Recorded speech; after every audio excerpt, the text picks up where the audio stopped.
ਅਸੀਂ ਆਪਣਾ ਟੌਪਿਕ ਜਿਹੜਾ ਸਟਾਰਟ ਕੀਤਾ ਹੋਇਆ ਭਗਤੀ ਮੂਵਮੈਂਟ, ਉਹਦੇ ਵੱਖ-ਵੱਖ ਰੀਜ਼ਨਸ, ਉਹਦਾ ਓਰੀਜਨ, ਉਹਦੇ ਫੀਚਰਸ, ਉਹ ਅਸੀਂ ਸਾਰੇ ਬੜੀ ਡਿਟੇਲ ਦੇ ਵਿੱਚ ਸਟੱਡੀ ਕੀਤੇ ਨੇ ਕਈ ਲੈਕਚਰਸ ਦੇ ਦੌਰਾਨ।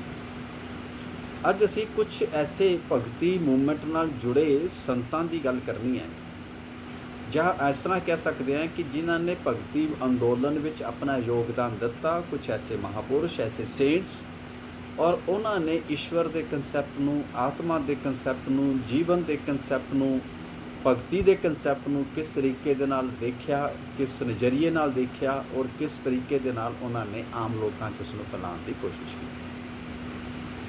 ਅਸੀਂ ਜਦੋਂ ਇਸ ਭਗਤੀ ਮੂਵਮੈਂਟ ਨਾਲ ਜੁੜੇ ਸੰਤਾਂ ਦੀ ਗੱਲ ਕਰਦੇ ਹਾਂ ਤਾਂ ਅਸੀਂ ਆਮ ਤੌਰ ਦੇ ਉੱਤੇ ਇੱਕ ਪ੍ਰਚਲਿਤ ਜਿਹੜਾ ਮਾਪਦੰਡ ਹੈ ਕਿ ਇਸ ਦੀ ਸ਼ੁਰੂਆਤ ਰਾਮਾਨੁਜ ਨੇ ਕੀਤੀ। ਦੱਖਣ ਭਾਰਤ ਤੋਂ ਹੋਈ, ਚੋਲ ਡਾਇਨੈਸਟੀ ਦੇ ਸਮੇਂ ਦੇ ਵਿੱਚ ਹੋਈ। ਹਾਲਾਂਕਿ ਉਹਨਾਂ ਨੂੰ ਉੱਥੋਂ ਸ਼ਿਫਟ ਕਰਨਾ ਪਿਆ, ਅਸੀਂ ਬਾਅਦ ਵਿੱਚ ਉਸ ਨੂੰ ਦੇਖਾਂਗੇ। ਔਰ ਉਸ ਤੋਂ ਬਾਅਦ ਉਹ ਉੱਤਰ ਭਾਰਤ ਦੇ ਵਿੱਚ ਆਈ, ਔਰ ਕਈ ਇਤਿਹਾਸਕਾਰ, ਈਵਨ ਸ਼ੰਕਰਾਚਾਰਿਆ ਦੇ ਜਿਹੜੇ ਭਾਰਤ ਭ੍ਰਮਣ ਹੈ, ਜਾਂ ਉਹਨਾਂ ਦੀ ਜੋ ਰਚਨਾਵਾਂ ਨੇ, ਜਾਂ ਉਹਨਾਂ ਦਾ ਜੋ ਪ੍ਰਚਾਰ ਹੈ, ਉਸ ਨੂੰ ਵੀ ਇਸ ਐਂਗਲ ਤੋਂ ਦੇਖਣ ਦੀ ਕੋਸ਼ਿਸ਼ ਕਰਦੇ ਨੇ। ਰਾਮਾਨੁਜ ਤੋਂ ਬਾਅਦ ਇਸ ਨੂੰ ਬੰਗਾਲ ਦੇ ਵਿੱਚ ਚੈਤਨਯ ਮਹਾਪ੍ਰਭੂ ਨੇ ਅੱਗੇ ਫੈਲਾਇਆ, ਔਰ ਉਸ ਦੇ ਵਿੱਚ ਅਸੀਂ ਬਹੁਤ ਸਾਰੇ ਹੋਰ ਸੰਤਾਂ ਦੀ ਬਾਣੀ ਦਾ ਜ਼ਿਕਰ ਅਸੀਂ ਇਹਦੇ ਵਿੱਚ ਬੇਟਾ ਕਰਦੇ ਹਾਂ, ਜਿਹਦੇ 'ਚ ਨਾਮਦੇਵ ਜੀ ਦਾ ਜ਼ਿਕਰ ਵੀ ਆਉਂਦਾ ਹੈ, ਸੰਤ ਤੁਕਾਰਾਮ ਜੀ ਦਾ ਜ਼ਿਕਰ ਵੀ ਆਉਂਦਾ ਹੈ, ਏਕਨਾਥ ਜੀ ਦਾ ਵੀ ਆਉਂਦਾ ਹੈ, ਪੀਪਾ ਜੀ ਆਉਂਦਾ ਹੈ, ਨਰਹਰੀ ਜੀ ਦਾ ਆਉਂਦਾ ਹੈ, ਕਬੀਰ ਜੀ ਦਾ ਆਉਂਦਾ ਹੈ, ਔਰ ਬਾਅਦ ਦੇ ਵਿੱਚ ਅਸੀਂ ਪੰਜਾਬ ਦੇ ਵਿੱਚ ਦੇਖੀਏ ਤਾਂ ਗੁਰੂ ਨਾਨਕ ਦੇਵ ਜੀ ਦਾ ਉਸ ਵਿੱਚ ਜ਼ਿਕਰ ਆਉਂਦਾ ਹੈ, ਔਰ ਪੂਰੀ ਗੁਰੂ ਪਰੰਪਰਾ ਉਸ ਦੇ ਵਿੱਚ ਆਉਂਦੀ ਹੈ। ਤੋ ਅਸੀਂ ਉਹਨਾਂ ਸਾਰੇ ਮਹਾਪੁਰਸ਼ਾਂ ਨੂੰ ਤਾਂ ਅਸੀਂ ਨਹੀਂ ਸਟੱਡੀ ਕਰ ਪਾਵਾਂਗੇ, ਲੇਕਿਨ ਕੁਝ ਮਹਾਪੁਰਸ਼ਾਂ ਨੂੰ, ਕੁਝ ਸੰਤਾਂ ਨੂੰ ਅਸੀਂ ਦੇਖਣ ਦੀ ਕੋਸ਼ਿਸ਼ ਕਰਾਂਗੇ, ਬਰੀਫਲੀ ਦੇਖਣ ਦੀ ਕੋਸ਼ਿਸ਼ ਕਰਾਂਗੇ ਤਾਂ ਕਿ ਅਸੀਂ ਸਮਝ ਸਕੀਏ। ਐਗਜ਼ਾਮਪਲ ਦੇ ਤੌਰ 'ਤੇ ਅਸੀਂ ਅਗਰ ਉਸਨੂੰ ਰਾਜਸਥਾਨ ਤੋਂ ਸ਼ੁਰੂ ਕਰੀਏ ਤਾਂ ਮੀਰਾਬਾਈ ਦਾ ਜ਼ਿਕਰ ਉਹਦੇ ਵਿੱਚ ਆਉਂਦਾ ਹੈ, ਜਿਸ ਨੂੰ ਕ੍ਰਿਸ਼ਨ ਭਗਤ ਦੇ ਤੌਰ ਦੇ ਉੱਤੇ ਅਸੀਂ ਦੇਖਦੇ ਹਾਂ। ਮੀਰਾਬਾਈ ਦੇ ਜਿਹੜੇ ਭਜਨ ਨੇ ਉਹ ਬੜੇ ਫੇਮਸ ਨੇ।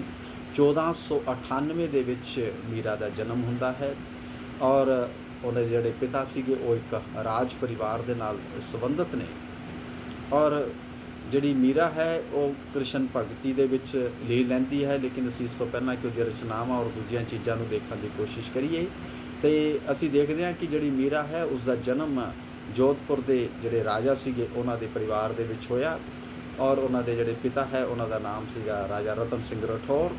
ਉਹਨਾਂ ਦੀ ਹਾਲਾਂਕਿ ਮਾਤਾ ਦਾ ਦੇਹਾਂਤ ਬਚਪਨ ਦੇ ਵਿੱਚ ਹੀ ਹੋ ਜਾਂਦਾ ਹੈ। ਬਾਅਦ ਦੇ ਵਿੱਚ ਬੜੇ ਮਸ਼ਹੂਰ ਰਾਜਪੂਤ ਰਾਜਾ ਹੋਏ ਨੇ, ਮੇਵਾੜ ਦੇ ਰਾਣਾ ਸਾਂਗਾ, ਉਹਨਾਂ ਦੇ ਪੁੱਤਰ ਭੋਜ ਰਾਜ ਦੇ ਨਾਲ ਉਹਨਾਂ ਦੀ ਸ਼ਾਦੀ ਹੁੰਦੀ ਹੈ।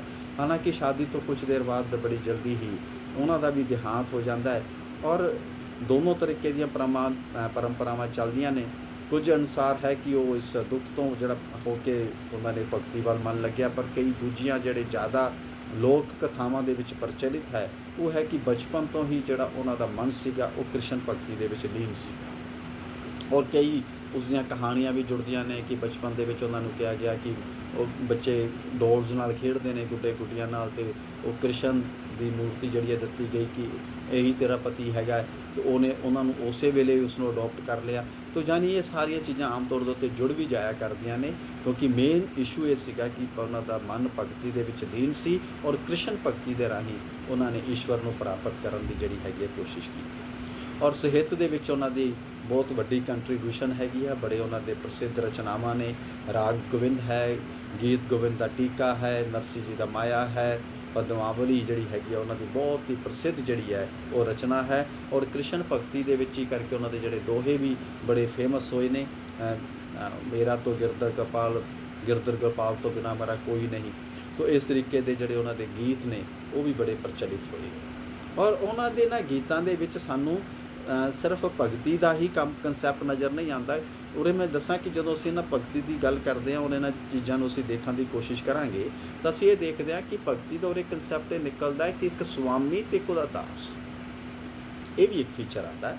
तो स्वामी ते दास का मतलब है कि मैं जिहड़ा दास है वो कंप्लीटली सरैंडर कर दिंदा है, समर्पित हो जाता है अपने स्वामी के प्रति, और स्वामी फिर उसकी पूरी जिहड़ी हैगी आ रक्षा करता है और उसनूं अपने नाल ला लैंदा है। क्योंकि एक्चुअली अद्वैतवाद दे विच जदों असीं जाणदे हां तां असीं देखदे हां कि स्वामी और दास एक ही ने, ये माया ही है। तो उस कंसैप्ट में भी असीं उस दृष्टिकोण तो देख सकते हैं। तो इस तरीके दे नाल उस वेले उन्होंने ਉਸ ਵੇਲੇ ਦੀਆਂ ਜਿਹੜੀਆਂ ਕੁਰੀਤੀਆਂ ਸੀਗੀਆਂ ਉਹਦੇ ਖਿਲਾਫ ਵੀ ਇੱਕ ਤਰੀਕੇ ਨਾਲ ਆਵਾਜ਼ ਉੱਠਦੀ ਦਿਖਾਈ ਦਿੰਦੀ ਹੈ, ਕਿਉਂਕਿ ਔਰਤਾਂ ਤੋਂ 'ਤੇ ਪਾਬੰਦੀ ਸੀ, ਐਜੂਕੇਸ਼ਨ 'ਤੇ ਵੀ ਪਾਬੰਦੀ ਸੀਗੀ ਮੱਧਕਾਲੀਨ ਭਾਰਤ ਦੇ ਵਿੱਚ ਆਉਂਦੇ ਔਰ ਜਿਸ ਕਰਕੇ ਬਹੁਤ ਸਾਰੀਆਂ ਰਿਸਟ੍ਰਿਕਸ਼ਨਸ ਦੇ ਵਿੱਚ ਉਹਨਾਂ ਨੂੰ ਜੀਣਾ ਪੈਂਦਾ ਸੀਗਾ। ਲੇਕਿਨ ਮੀਰਾ ਨੇ ਉਹਨਾਂ ਰਿਸਟ੍ਰਿਕਸ਼ਨਸ ਦੀ ਪਰਵਾਹ ਨਾ ਕੀਤੇ ਹੋਏ ਇਸ ਆਪਣੇ ਕ੍ਰਿਸ਼ਨ ਦੇ ਪ੍ਰਤੀ ਭਗਤੀ ਦੇ ਵਿੱਚ ਆਪਣਾ ਸਾਰਾ ਕੁਝ ਜਿਹੜਾ ਹੈਗਾ ਉਸਨੇ ਤਿਆਗ ਦਿੱਤਾ, ਰਾਜ ਪਾਠ ਉਸਨੇ ਤਿਆਗ ਦਿੱਤਾ ਔਰ ਉਹ ਉਸਦੇ ਭਗਤੀ ਦੇ ਵਿੱਚ ਹੀ ਲੀਨ ਰਹਿੰਦੀ ਸੀ ਔਰ ਉੱਥੇ ਹੀ ਇਹਨਾਂ ਸਾਰੀਆਂ ਚੀਜ਼ਾਂ ਦੀ ਰਚਨਾ ਹੋਈ। ਔਰ ਇਸ ਤਰੀਕੇ ਦੇ ਨਾਲ ਮੀਰਾ ਨੂੰ ਅਸੀਂ ਜੋ ਭਗਤੀ ਮੂਵਮੈਂਟ ਦੇ ਵਿੱਚ ਗਿਣਦੇ ਹਾਂ ਔਰ 1573 ਦੇ ਵਿੱਚ ਮੀਰਾ ਦੀ ਜਿਹੜੀ ਹੈਗੀ ਹੈ ਉਹ ਡੈਥ ਹੁੰਦੀ ਹੈ। ਦੂਸਰੇ ਜਿਹੜੇ ਮੇਨ ਸੰਤ ਜਿਹੜੇ ਉੱਤਰੀ ਭਾਰਤ ਦੇ ਵਿੱਚ ਬੜੀ ਹਾਲਾਂਕਿ ਲੇਟਰ ਸਟੇਜਿਸ ਉੱਤੇ ਆਉਂਦੇ ਉਹਨਾਂ ਤੋਂ ਵਿੱਚ ਪਹਿਲਾਂ ਕਈ ਹੋਰ ਵੀ ਆਉਣਗੇ, ਅਸੀਂ ਉਹਨਾਂ ਦਾ ਜ਼ਿਕਰ ਕਰਦੇ ਹਾਂ। ਉਹ ਹੈ ਸੰਤ ਤੁਲਸੀਦਾਸ, ਜਿਨ੍ਹਾਂ ਦੀ ਬੜੀ ਵਿਸ਼ਵ ਪ੍ਰਸਿੱਧ ਰਚਨਾ ਜਿਹੜੀ ਹੈ ਔਰ ਘਰ ਘਰ ਦੇ ਵਿੱਚ ਜਿਸ ਦਾ ਪਾਠ ਕੀਤਾ ਜਾਂਦਾ ਰਾਮਚਰਿਤਮਾਨਸ, ਉਹ ਸਾਨੂੰ ਸਾਰਿਆਂ ਨੂੰ ਪਤਾ ਹੈ। 1599 ਵਿੱਚ 1589 ਦੇ ਵਿੱਚ ਉੱਤਰ ਪ੍ਰਦੇਸ਼ ਦੇ ਏਟਾ ਡਿਸਟ੍ਰਿਕਟ ਦੇ ਵਿੱਚ ਜਿਹੜਾ ਹੈਗਾ ਉਹਨਾਂ ਦਾ ਜਨਮ ਹੋਇਆ ਔਰ ਮੂਲ ਨਕਸ਼ਤਰ ਵਿੱਚ ਕਹਿੰਦੇ ਆ ਵੀ ਉਹਨਾਂ ਦੇ ਜਨਮ ਹੋਣ ਕਰਕੇ ਮਾਤਾ ਪਿਤਾ ਨੇ ਉਹਨਾਂ ਨੂੰ ਤਿਆਗ ਦਿੱਤਾ ਸੀ। ਉਹਨਾਂ ਦਾ ਬਚਪਨ ਜਿਹੜਾ ਹੈਗਾ ਬੜੀਆਂ ਮੁਸੀਬਤਾਂ ਔਰ ਕਸ਼ਟਾਂ ਦੇ ਵਿੱਚ ਜਿਹੜਾ ਹੈਗਾ ਦੁੱਖਾਂ ਦੇ ਸਾਹਮਣਾ ਕਰਦੇ ਹੋਏ ਬੀਤਿਆ ਔਰ ਕਹਿੰਦੇ ਕਿ ਬਾਅਦ 'ਚੋਂ ਨਰ ਹਰੀਦਾਸ ਜੀ ਦੇ ਕੋਲੇ ਚਲੇ ਗਏ ਔਰ ਉੱਥੇ ਹੀ ਉਹਨਾਂ ਨੇ ਆਪਣੀ ਐਜੂਕੇਸ਼ਨ ਜਿਹੜੀ ਹੈਗੀ ਆ ਉਹ ਕੰਪਲੀਟ ਕੀਤੀ ਔਰ ਉਸ ਤੋਂ ਬਾਅਦ ਉਹਨਾਂ ਦੀ ਸ਼ਾਦੀ ਹੋਈ ਰਤਨਾਵਲੀ ਨਾਮਕ ਇੱਕ ਔਰਤ ਦੇ ਨਾਲ ਔਰ ਉੱਥੇ ਹੀ ਕਹਿੰਦੇ ਆ ਕਿ ਉਹਨਾਂ ਦੇ ਜੀਵਨ ਦੇ ਵਿੱਚ ਇੱਕ ਬੜਾ ਵੱਡਾ ਬਦਲਾਅ ਆਉਂਦਾ ਹੈ। ਉਹ ਬਦਲਾਅ ਕੀ ਆਉਂਦਾ ਕਿ ਕਹਿੰਦੇ ਕਿ ਕਿਸੇ ਵੇਲੇ ਇੱਕ ਸਮਾਂ ਸੀ ਕਿ ਰਤਨਾਵਲੀ ਆਪਣੇ ਪੇਕੇ ਚਲੀ ਗਈ, ਆਪਣੇ ਮਾਇਕੇ ਜਿਹਨੂੰ ਅਸੀਂ ਕਹਿ ਦਿੰਦੇ ਹਾਂ, ਆਪਣੇ ਮਾਤਾ ਪਿਤਾ ਦੇ ਕੋਲੇ। ਆਮ ਔਰਤਾਂ ਜਾਂਦੀਆਂ ਨੇ ਪਰ ਕਹਿੰਦੇ ਵੀ ਸ਼ਾਇਦ ਉਹ ਤੁਲਸੀਦਾਸ ਜੀ ਨੂੰ ਬਿਨਾਂ ਦੱਸੇ ਚਲੀ ਗਈ ਔਰ ਤੁਲਸੀਦਾਸ ਜੀ ਉਹਦੇ ਨਾਲ ਇੰਨਾ ਪਿਆਰ ਕਰਦੇ ਸੀ ਕਿ ਬਹੁਤ ਅਬਸੈਸ ਸੀਗੇ ਕਿ ਉਹ ਰਹਿ ਨਹੀਂ ਸੀ ਸਕਦੇ ਔਰ ਉਹ ਬੜੀ ਜ਼ਬਰਦਸਤ ਬਾਰਿਸ਼ ਵੀ ਹੋ ਰਹੀ ਸੀ ਅਤੇ ਪਰਵਾਹ ਨਾ ਕੀਤੇ ਅਤੇ ਉਹ ਰਤਨਾਵਲੀ ਨੂੰ ਮਿਲਣ ਲਈ ਚਲੇ ਗਏ। ਤਾਂ ਆਮ ਤੌਰ ਦੇ ਉੱਤੇ ਜਿੱਦਾਂ ਪਤੀ ਪਤਨੀ ਦੇ ਵਿੱਚ ਇੱਕ ਵਿਚਾਰ ਵਟਾਂਦਰਾ ਹੁੰਦਾ, ਗੱਲਾਂ ਬਾਤਾਂ ਹੁੰਦੀਆਂ ਅਤੇ ਰਤਨਾਵਲੀ ਨੇ ਉਸ ਵੇਲੇ ਮਜ਼ਾਕ ਦੇ ਵਿੱਚ ਕਹਿ ਦਿੱਤਾ ਵੀ ਜੇ ਇੰਨਾ ਹੀ ਤੁਸੀਂ ਜਿਹੜਾ ਧਿਆਨ ਅਗਰ ਰਾਮ 'ਚ ਲਾਇਆ ਹੁੰਦਾ ਤਾਂ ਤੁਹਾਨੂੰ ਰਾਮ ਮਿਲ ਜਾਂਦਾ, ਯਾਨੀ ਈਸ਼ਵਰ ਮਿਲ ਜਾਂਦੇ ਵੀ ਜਿੰਨਾ ਤੁਸੀਂ ਮੇਰੇ ਦੇ ਵਿੱਚ ਰੁਚੀ ਰੱਖ ਕੇ ਲਾਇਆ। ਅਤੇ ਕਹਿੰਦੇ ਕਿ ਇਹ ਗੱਲ ਉਹਨਾਂ ਦੇ ਮਨ ਦੇ ਵਿੱਚ ਜਿਹੜੀ ਹੈਗੀ ਅਸਰ ਕਰ ਗਈ ਔਰ ਉਸ ਤੋਂ ਬਾਅਦ ਉਹਨਾਂ ਨੇ ਆਪਣੇ ਰਾਮ ਦੇ ਪ੍ਰਤੀ ਆਪਣੇ ਆਪ ਨੂੰ ਸਮਰਪਿਤ ਕੀਤਾ ਔਰ ਰਾਮ ਦੇ ਪ੍ਰਤੀ ਹੀ ਉਹਨਾਂ ਦਾ ਸਾਰਾ ਜੀਵਨ ਜਿਹੜਾ ਹੈਗਾ ਉਸ ਤੋਂ ਬਾਅਦ ਸਮਰਪਿਤ ਹੋਇਆ। ਲਗਭਗ ਉਹਨਾਂ ਨੇ 37 ਪੁਸਤਕਾਂ ਦੀ ਰਚਨਾ ਕੀਤੀ, ਜਿਨ੍ਹਾਂ ਵਿੱਚੋਂ 12 ਨੂੰ ਅਸੀਂ ਪ੍ਰਮਾਣਿਕ ਗ੍ਰੰਥਾਂ ਦੇ ਰੂਪ ਦੇ ਵਿੱਚ ਜਾਣਦੇ ਹਾਂ।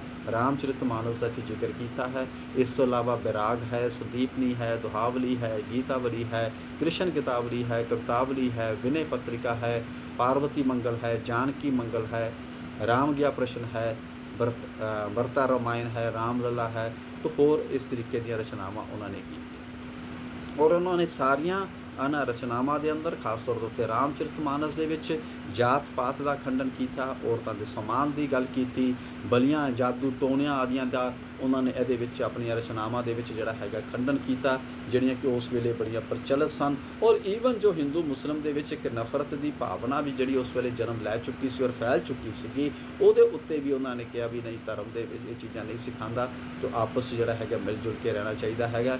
ਤਾਂ ਉਸ ਤੋਂ ਬਾਅਦ ਉਹਨਾਂ ਨੇ ਰਾਮ ਦੇ ਵਿੱਚ ਹੀ ਆਪਣਾ ਸਾਰਾ ਵਿਸ਼ਵਾਸ ਪ੍ਰਗਟ ਕੀਤਾ ਕਿ ਰਾਮ ਦੀ ਭਗਤੀ ਨਾਲ ਹੀ, ਕਿਉਂਕਿ ਰਾਮ ਨੇ ਇੱਕ ਆਦਰਸ਼ ਵਿਅਕਤੀ ਦਾ ਜੀਵਨ ਬਤੀਤ ਕੀਤਾ, ਇੱਕ ਆਦਰਸ਼ ਸਮਾਜ ਦੇ ਨਿਰਮਾਣ ਦੀ ਕੋਸ਼ਿਸ਼ ਕੀਤੀ, ਇੱਕ ਆਦਰਸ਼ ਰਾਜ ਦੀ ਸਥਾਪਿਤ ਕਰਨ ਦੀ ਕੋਸ਼ਿਸ਼ ਕੀਤੀ ਔਰ ਉਹਨਾਂ ਦੀ ਕਮਿਟਮੈਂਟ ਔਰ ਉਹਨਾਂ ਦੀ ਭਗਤੀ ਇੱਥੋਂ ਤੱਕ ਸੀ। ਉਹ ਕਹਿੰਦੇ ਸੀ ਕਿ ਜਿੱਦਾਂ ਲਕਸ਼ਮਣ ਨੇ ਸਾਰਾ ਕੁਝ ਤਿਆਗ ਦਿੱਤਾ ਰਾਮ ਦੇ ਲਈ, ਵਿਭੀਸ਼ਣ ਨੇ ਰਾਜ ਪਾਠ ਤਿਆਗ ਦਿੱਤਾ ਰਾਮ ਦੇ ਲਈ, ਪਰ ਭਰਤ ਨੇ ਆਪਣੀ ਮਾਤਾ ਪਿਤਾ ਔਰ ਰਾਜ ਪਾਠ ਨੂੰ ਤਿਆਗ ਦਿੱਤਾ ਆਪਣੇ ਰਾਮ ਦੇ ਲਈ, ਪ੍ਰਹਲਾਦ ਨੇ ਸਾਰਾ ਕੁਝ ਤਿਆਗ ਦਿੱਤਾ ਆਪਣੇ ਭਗਤੀ ਦੇ ਲਈ। ਉਸੇ ਤਰੀਕੇ ਦੇ ਨਾਲ ਸਾਨੂੰ ਵੀ ਭਗਵਾਨ ਰਾਮ ਦੀ ਭਗਤੀ ਦੇ ਲਈ ਸਾਰਾ ਕੁਝ ਜਿਹੜਾ ਹੈਗਾ ਛੱਡ ਦੇਣਾ ਚਾਹੀਦਾ ਹੈਗਾ। ਤਾਂ ਇਸ ਤਰੀਕੇ ਦੇ ਨਾਲ ਤੁਲਸੀਦਾਸ ਜੀ ਨੇ ਇਹ ਗੱਲਾਂ ਉਸ ਵੇਲੇ ਕੀਤੀਆਂ।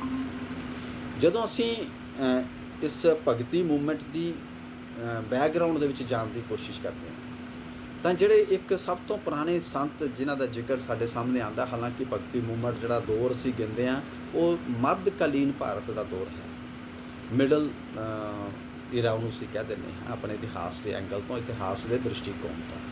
ਪਰ ਜਦੋਂ ਅਸੀਂ ਉਸ ਨੂੰ ਕ੍ਰੋਨੋਲੋਜੀਕਲ ਆਰਡਰ ਦੇ ਵਿੱਚ ਪਿੱਛੇ ਜਾਣ ਦੀ ਕੋਸ਼ਿਸ਼ ਕਰਦੇ ਹਾਂ ਤਾਂ ਇੱਕ ਬੜੇ ਪ੍ਰਸਿੱਧ ਵਿਸ਼ਵ ਵਿਦਵਾਨ ਜਿਹੜੇ ਹੋਏ ਨੇ ਉਹਨਾਂ ਦਾ ਨਾਮ ਆਉਂਦਾ ਹੈ, ਉਹ ਹੈ ਸ਼ੰਕਰਾਚਾਰਿਆ। ਸ਼ੰਕਰਾਚਾਰਿਆ ਦਾ ਜਨਮ ਜਿਹੜਾ ਹੈਗਾ ਉਹ ਕੇਰਲਾ ਦੇ ਵਿੱਚ ਹੋਇਆ ਸੀ ਔਰ ਸ਼ੰਕਰਾਚਾਰਿਆ ਦਾ ਜਨਮ ਕੇਰਲਾ 'ਚ 788 ਈਸਵੀ 'ਚ ਹੋਇਆ।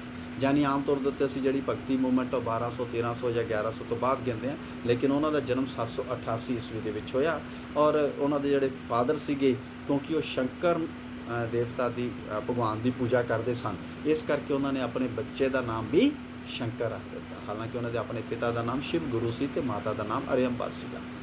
ਅਤੇ ਉਹ ਮਤਲਬ ਕਿ ਜਿਹੜਾ ਹੈਗਾ, ਕਈ ਵਿਦਵਾਨ ਜਿਹੜੇ ਨੇ ਉਹ ਵੀ ਕਹਿੰਦੇ ਆ ਵੀ ਸ਼ੰਕਰਾਚਾਰਿਆ ਦਾ ਜਨਮ ਜਿਹੜਾ ਹੈਗਾ ਉਹ ਲਗਭਗ 2000 ਸਾਲ ਪਹਿਲਾਂ ਹੋਇਆ। ਪਰ ਆਮ ਤੌਰ ਦੇ ਉੱਤੇ ਜਿਹੜੀ ਅਸੀਂ ਇਤਿਹਾਸਿਕ ਤੌਰ ਦੇ ਉੱਤੇ ਜਿਸ ਨੂੰ ਮੰਨਦੇ ਹਾਂ, ਉਹ ਇਹ ਮੰਨਦੇ ਹਾਂ ਕਿ ਉਹਨਾਂ ਦਾ ਜਨਮ 788 ਈਸਵੀ ਦੇ ਵਿੱਚ ਹੋਇਆ। ਅਤੇ ਕਹਿੰਦੇ ਕਿ ਉਹਨਾਂ ਦੇ ਜਿਹੜੇ ਪਿਤਾ ਜੀ ਸੀ, ਉਹਨਾਂ ਦੀ ਬਚਪਨ ਦੇ ਵਿੱਚ ਹੀ ਡੈਥ ਹੋ ਗਈ। ਅਤੇ ਪਹਿਲਾਂ ਉਹਨਾਂ ਦੇ ਆਪਣੇ ਮਾਤਾ ਜੀ ਨੇ ਪਾਲਿਆ। ਅਤੇ ਸ਼ੁਰੂ ਦੇ ਵਿੱਚ ਹੀ ਇਹ ਗੱਲ ਕਲੀਅਰ ਹੋ ਗਈ ਸੀ ਕਿ he is a very intelligent boy, very sharp mind. ਔਰ ਉਹਨਾਂ ਨੇ ਵੇਦਾਂ ਸਿਹਤਾਂ ਨੂੰ ਬੜੀ ਡੂੰਘੀ ਤਰੀਕੇ ਨਾਲ ਅਧਿਐਨ ਕਰ ਲਿਆ ਸੀ। ਔਰ ਇੱਥੇ ਇੱਕ ਡਿਫਰੈਂਟ ਸਟੋਰੀ ਆਉਂਦੀ ਹੈ, ਬੜੀ ਰੋਚਕ ਹੈ ਕਿ ਉਹਨਾਂ ਨੇ ਕਿਹਾ ਕਿ ਹੁਣ ਮੈਂ ਗ੍ਰਸਤ ਜੀਵਨ ਬਤੀਤ ਕਰਨਾ ਚਾਹੁੰਦਾ, ਅਤੇ ਉਲਟਾ ਮਾਤਾ ਨੇ ਰੋਕਿਆ। ਆਮ ਤੌਰ ਦੇ ਉੱਤੇ ਅਸੀਂ ਬਹੁਤ ਸਾਰੀਆਂ ਥਾਵਾਂ 'ਤੇ ਦੇਖਦੇ ਹਾਂ ਕਿ ਬੰਦੇ ਕਹਿੰਦੇ ਨੇ ਕਿ ਅਸੀਂ ਗ੍ਰਸਤ ਜੀਵਨ 'ਚ ਨਹੀਂ ਜਾਣਾ, ਅਤੇ ਮਾਤਾ ਪਿਤਾ ਉਹਨਾਂ ਨੂੰ ਗ੍ਰਸਤ ਜੀਵਨ ਦੇ ਵਿੱਚ ਕਹਿੰਦੇ ਵੀ ਨਹੀਂ ਤੁਸੀਂ ਜਾਓ, ਅਤੇ ਛੱਡਣ ਨੂੰ ਤਿਆਰ ਨਹੀਂ ਹੁੰਦੇ। But here it's a different story, ਕਿਉਂਕਿ ਉਹ ਚਾਹੁੰਦੀ ਸੀ ਕਿ ਉਹ ਵਿਆਹ ਕਰਕੇ ਗ੍ਰਸਤ ਜੀਵਨ ਦੀ ਸ਼ੁਰੂਆਤ ਕਰ ਲੈਣ। ਪਰ ਸ਼ੰਕਰਾਚਾਰਿਆ ਨੇ ਕਹਿੰਦੇ ਆ ਕਿ ਮਨ ਕੇ ਸ਼ੁਰੂ ਦੇ ਵਿੱਚ ਇਹ ਮਨ ਸੀ, ਲੇਕਿਨ ਇੱਕ ਡਿਫਰੈਂਟ ਸਟੋਰੀ ਇਹਦੇ 'ਚ ਇਹ ਵੀ ਆਉਂਦੀ ਹੈ ਕਿ ਉਹਨਾਂ ਨੇ ਮਨ ਜਿਹੜਾ ਸੀਗਾ ਨਹੀਂ ਸੀ ਬਣਾਇਆ, ਮਾਤਾ ਨੇ ਮਨ ਬਣਾਇਆ ਸੀ। ਤਾਂ ਉਹਦੇ ਦੋ ਤਰੀਕੇ ਦੇ ਵਿਊਜ਼ ਆਉਂਦੇ ਨੇ ਸਾਹਮਣੇ, ਅਤੇ ਜਿਹੜੇ ਇਤਿਹਾਸਿਕ ਤੌਰ ਦੇ ਉੱਤੇ। ਅਤੇ ਜੇ ਅਸੀਂ ਪਹਿਲੇ ਨੂੰ ਮੰਨਦੇ ਹਾਂ ਤਾਂ ਬੜੀ ਡਿਫਰੈਂਟ ਸਟੋਰੀ ਆ, ਬੜੀ ਰੋਚਕ ਨਜ਼ਰ ਆਉਂਦੀ ਹੈ। ਪਰ ਦੂਜੇ ਦੇ ਵਿੱਚ ਆਉਂਦੀ ਹੈ ਕਿ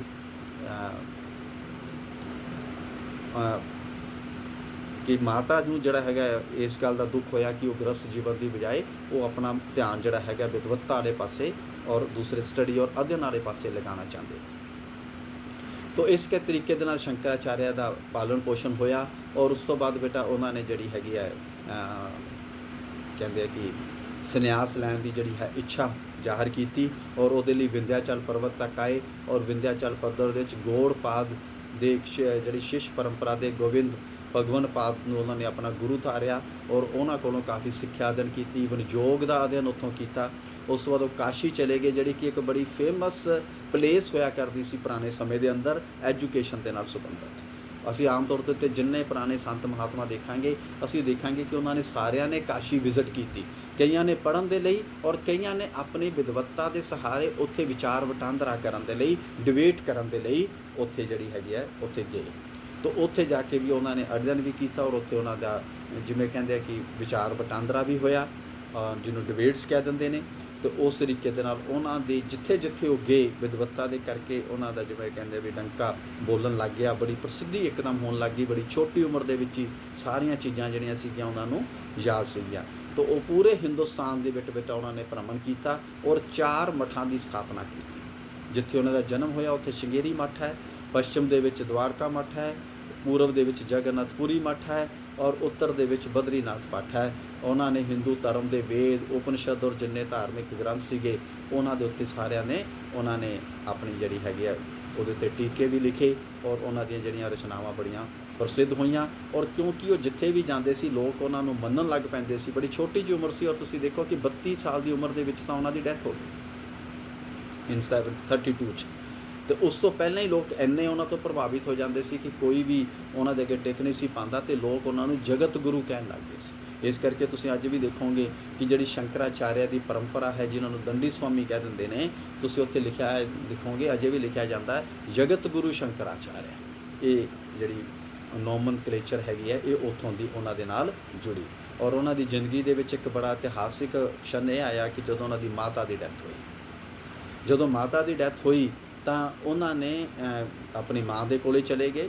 ਔਰ ਤੁਹਾਨੂੰ ਸ਼ਾਇਦ ਇਹ ਗੱਲ ਦੀ ਜਾਣਕਾਰੀ ਹੋਏਗੀ ਕਿ ਜਦੋਂ ਬੰਦਾ ਸੰਨਿਆਸ ਲੈ ਲੈਂਦਾ ਹੈ, ਉਹਦਾ ਆਪਣੇ ਪਰਿਵਾਰ ਔਰ ਸਮਾਜ ਦੇ ਨਾਲ ਰਿਸ਼ਤਾ ਖਤਮ ਹੋ ਜਾਂਦਾ ਹੈ, ਕਿਉਂਕਿ ਸੰਨਿਆਸੀਆਂ ਦੀ ਇੱਕ ਆਪਣੇ ਕਲਚਰ ਔਰ ਰੀਤੀ ਰਿਵਾਜ ਹੁੰਦੀ ਹੈ। ਸੰਨਿਆਸ ਦਾ ਮਤਲਬ ਹੀ ਇਹ ਹੁੰਦਾ ਹੈ ਕਿ ਹੁਣ ਮੇਰਾ ਪਰਿਵਾਰ ਦੇ ਨਾਲ ਰਿਸ਼ਤਾ ਨਹੀਂ ਰਿਹਾ। ਅਤੇ ਸੰਨਿਆਸੀਆਂ ਨੂੰ ਉਸ ਜ਼ਮਾਨੇ ਦੇ ਵਿੱਚ ਫਿਰ ਉਹ ਜਦੋਂ ਰਿਸ਼ਤਾ ਨਹੀਂ ਰਿਹਾ ਤਾਂ ਉਹ ਸਮਾਜਿਕ ਰੀਤੀ ਰਿਵਾਜ ਮਨਾਉਣ ਦੀ ਵੀ ਆਗਿਆ ਨਹੀਂ ਹੁੰਦੀ। ਅਤੇ ਉਹਨਾਂ ਨੇ ਆ ਕੇ ਲੇਕਿਨ ਆਪਣੀ ਮਾਂ ਦਾ ਕਿਹਾ ਵੀ ਸੰਸਕਾਰ ਮੈਂ ਕਰਨਾ ਹੈ, ਤਾਂ ਉੱਥੇ ਉਹਨਾਂ ਨੂੰ ਮਨਾਹੀ ਕੀਤੀ ਗਈ।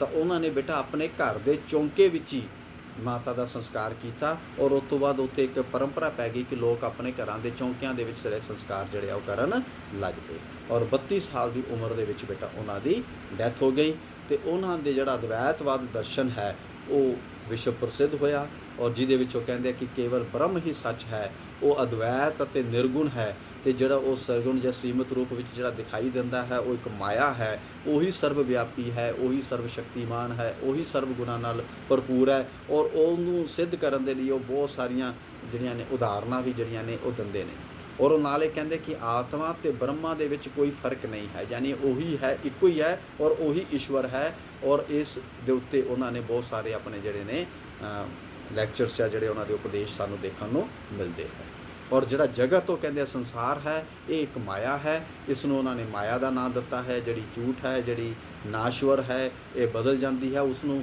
ਸ਼ੰਕਰਾਚਾਰਿਆ ਨੇ ਬੜੇ ਅਲੱਗ-ਅਲੱਗ ਸ਼ਬਦਾਵਲੀ ਦੇ ਵਿੱਚ ਸਮਝਾਉਣ ਦੀ ਕੋਸ਼ਿਸ਼ ਕੀਤੀ ਹੈ, ਜਿਸ ਵਿੱਚ ਰਜੂ ਸਰੂਪ ਕਿਹਾ ਗਿਆ ਹੈ, ਆਕਾਸ਼ ਤਲ ਮਲਕਤਾ ਕਿਹਾ ਗਿਆ ਹੈ, ਗੰਧਰਵ ਨਗਰ ਕਿਹਾ ਗਿਆ ਹੈ, ਕਲ ਦੀ ਗਰਭ ਕਿਹਾ ਗਿਆ ਹੈ, ਆਲਾਤ ਚੱਕਰ ਕਿਹਾ ਗਿਆ ਹੈ, ਇੰਦਰਜਾਲ ਕਿਹਾ ਗਿਆ ਹੈ। ਤੋ ਇਸ ਤਰੀਕੇ ਦੇ ਸ਼ਬਦਾਂ ਦੀ ਰਚਨਾ ਉਹਨਾਂ ਨੇ ਕੀਤੀ ਹੈ ਔਰ ਕਿਹਾ ਕਿ ਵਿਅਕਤੀ ਦੇ ਜੀਵਨ ਦਾ ਮੁੱਖ ਟੀਚਾ ਮੋਕਸ਼ ਹੈ ਤੇ ਮੋਕਸ਼ ਦੀ ਪ੍ਰਾਪਤੀ ਦੇ ਲਈ ਹੀ ਉਸ ਨੂੰ ਜਿਹੜਾ ਹੈਗਾ ਸਾਰੇ ਕੰਮ ਜਿਹੜੇ ਆ ਉਹ ਕਰਨੇ ਚਾਹੀਦੇ ਨੇ। ਤੋ ਇਸ ਤਰੀਕੇ ਦੇ ਨਾਲ ਉਹਨਾਂ ਨੇ ਆਪਣੇ ਵਿਚਾਰਾਂ ਨੂੰ ਪ੍ਰਸਤੁਤ ਕੀਤਾ।